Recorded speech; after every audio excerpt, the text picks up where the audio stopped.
Bonjour à tous.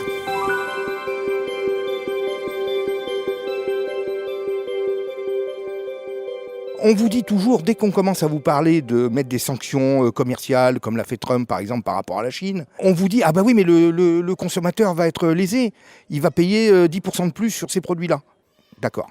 Sauf que voilà la question, le libre-échangisme a coûté combien de chômeurs? Il a mis combien de gens sur le carreau?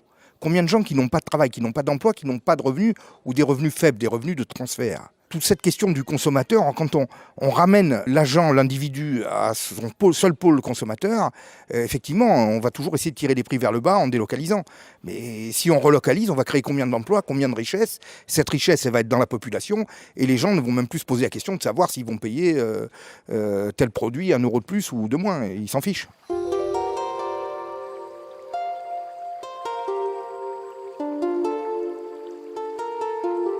Bruxelles, alors on nous parle toujours de l'Union européenne comme une institution qui va nous rassembler, nous créer une forme d'union, qui va nous permettre de peser, d'avoir de la puissance. On voit bien de plus en plus que non seulement c'est pas le cas, mais que même Bruxelles nous déshabille de notre puissance, c'est-à-dire qu'elle déshabille la puissance des États sans rien transférer ailleurs.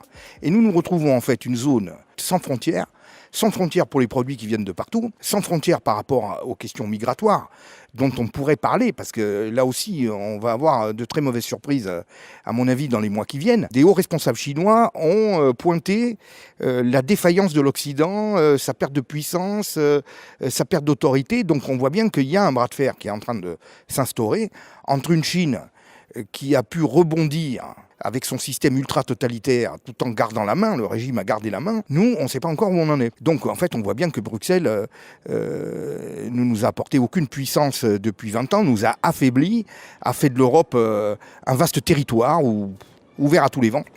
Donc, je pense que là aussi, évidemment, la construction européenne est quelque chose qu'il va falloir grandement revoir. Peut-être même la première chose à revoir dans les mois qui viennent.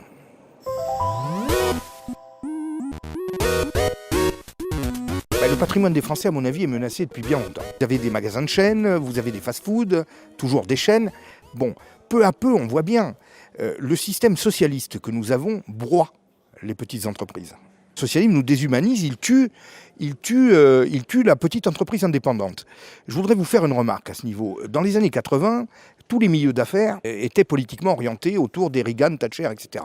Bon, aujourd'hui, les milieux d'affaires ne sont plus. Ils sont pour Macron. Ils sont pour tous ces gens-là. Pourquoi ? Parce que le socialisme, c'est pas pour eux. Le socialisme, toutes les charges à payer, toute la fiscalité, ils ont des paradis fiscaux, ils ont des moyens d'optimiser, de placer leur siège où ils veulent. Renault a mis son siège en dehors de la France. Vous voyez, tout est fait pour payer le moins d'impôts, laisser le moins ici. Donc finalement, les impôts, les charges, c'est pour toutes les petites entreprises, y compris même des grosses entreprises, mais qui sont enracinées dans le territoire national, qui, elles, payent et donc se retrouvent affaiblies, et ensuite rachetées. Donc il y a tout un système de captation du patrimoine économique de notre pays, au profit, évidemment, toujours des mêmes, finances multinationales qui raflent la mise à peu près partout.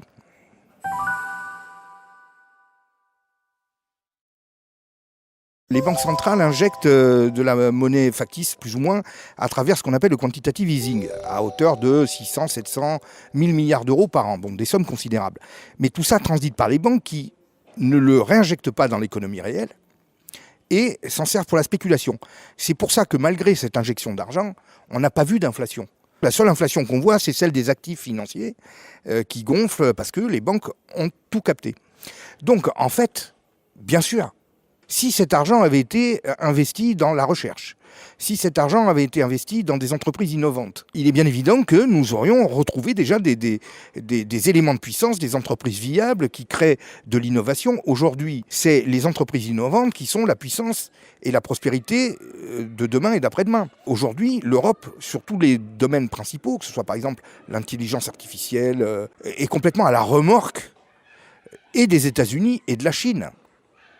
Pourquoi ? Parce que les États-Unis, il y a un État qui organise la recherche, qui la finance. Il y a encore un État puissant qui participe de tout ça. Au niveau de la Chine, il y a un autre phénomène. C'est tout simplement que la Chine joue sur une population qui a un faible pouvoir d'achat pour dégager des recettes à l'export Et ensuite, cet argent n'est pas redistribué à la population. Une grande part n'est pas redistribuée à la population, en tout cas pas dans les mêmes proportions que ce qu'on fait en Europe.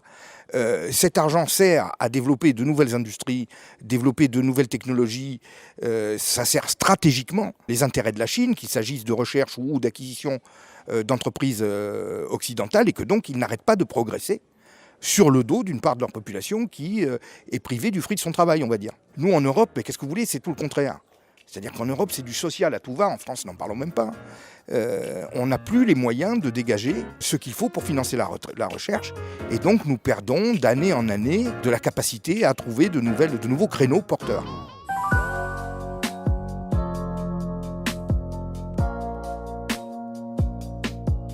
Normalement, ceux qui doivent s'occuper de nous, dans toutes ces questions sanitaires, c'est le gouvernement français. Bon, le gouvernement français ne s'est pas occupé de nous, puisque en 2012, il y avait un stock d'1 milliard de masques. Depuis, il n'y en a plus. Bon, on ne sait pas où ils sont passés, donc ils ne se sont pas occupés de ça. À travers tous ces échanges, cette circulation de gens à travers le monde, qui viennent d'endroits très différents, il est bien évident que il y a des virus spéciaux qui vont voyager, les conditions sanitaires ne sont pas les mêmes. Donc on pouvait quand même s'y attendre. Il y avait déjà eu des alertes. Notre gouvernement ne s'en est pas occupé. Et donc il faut compter sur Bill Gates. Mais Bill Gates va le faire à quel titre? Et puis si alors le vaccin, il y a un problème, on va s'en prendre à Bill Gates? Je suis démocrate, je suis pour élire un gouvernement qui va s'occuper de nous, un gouvernement qui est responsable vis-à-vis de nous, un gouvernement qu'on va pouvoir vilipender ou révoquer si ça ne va pas. Voilà, moi Bill Gates, je ne sais pas à quel titre il va prendre le pouvoir pour essayer de nous aider. Bon, s'il veut faire des dons à des institutions, très bien, moi il n'y a pas de souci. S'il veut aider, je ne suis pas contre a priori, mais qu'y a-t-il derrière tout ça? Voilà.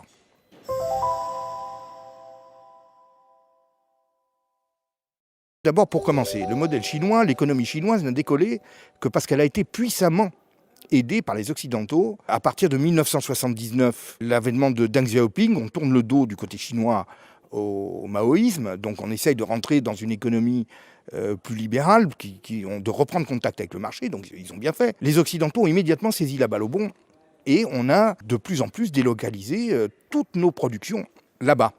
Alors on nous a vendu ça à nous, Européens, moi j'ai connu puisque j'étais étudiant à Sciences Po à ce moment-là, donc je me rappelle très bien de la teneur des débats. On nous disait, oui mais voilà, des pays comme la Chine vont se développer, donc ils vont avoir une classe moyenne. Eux, on va leur filer en gros tous les travaux de merde, hein, excusez-moi l'expression, hein, c'est-à-dire tout ce qui pollue, tout ce qui travaille fastidieux, pénible, etc. Et nous, puisqu'il va y avoir une classe moyenne qui va émerger là-bas, on va leur vendre des ordinateurs, des voyages, de la culture, du luxe. Bon.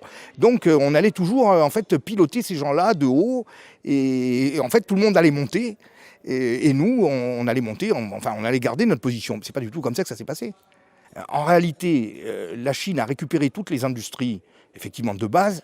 On ne fait plus rien aujourd'hui. Donc on est complètement sous dépendance complète. La Chine, de son côté, a gardé les réserves de ce qu'elle gagnait à l'export pour monter en gamme. Donc elle nous concurrence, c'est même plus elle nous concurrence, elle nous bouffe même sur toutes les hautes technologies. Et donc nous nous retrouvons avec une Chine qui est le principal exportateur mondial. À la limite, la Chine couvre pratiquement tous les besoins aujourd'hui.